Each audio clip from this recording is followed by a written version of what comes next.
Last week, we had mayoral candidate and District 7 City Council member Fred Durhal on to talk about his vision for development in the city.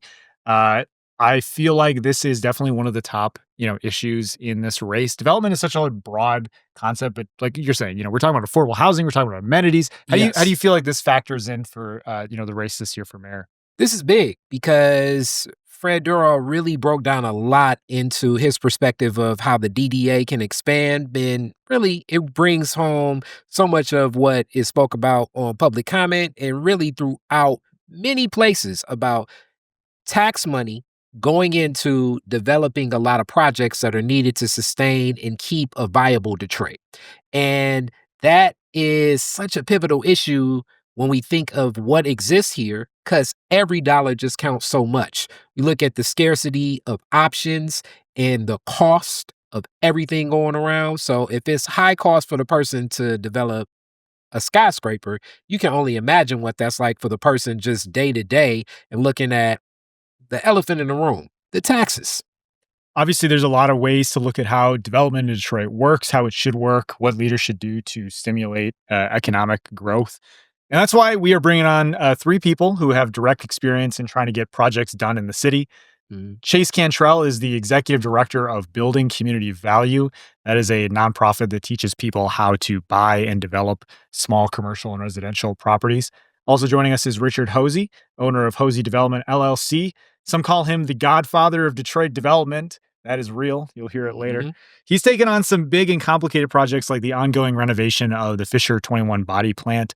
He's turning that dilapidated factory into hundreds of apartments.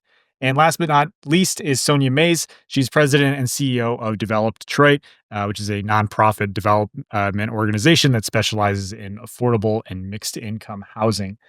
First, I just want to talk about a couple of quick things that have Yeah. been going on in the race because there is always news. Attorney Todd Perkins launched his mayoral campaign from a recreation center in the North End.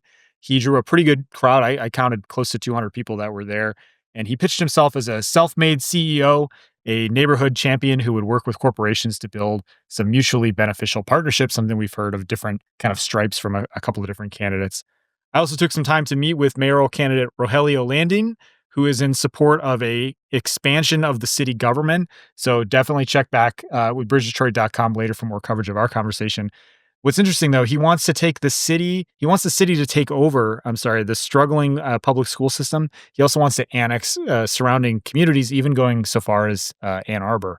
Yeah, I think that that is something that is extremely provocative as an idea, and having those bold ideas will capture some attentions in hearts and minds. Hearing more to plan, I'm going to be looking for your article too.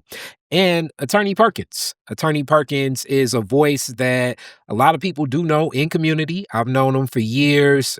When I think of Perkins Law Group and what Perkins Law Group represents for people, for a long time, even handled a lot of municipal government politics in the city of Highland Park Yep. as their corporate counsel. So a lot of understanding of what could be looked at in negotiations. People are looking from that lens. This is heating up as an election with a lot of options.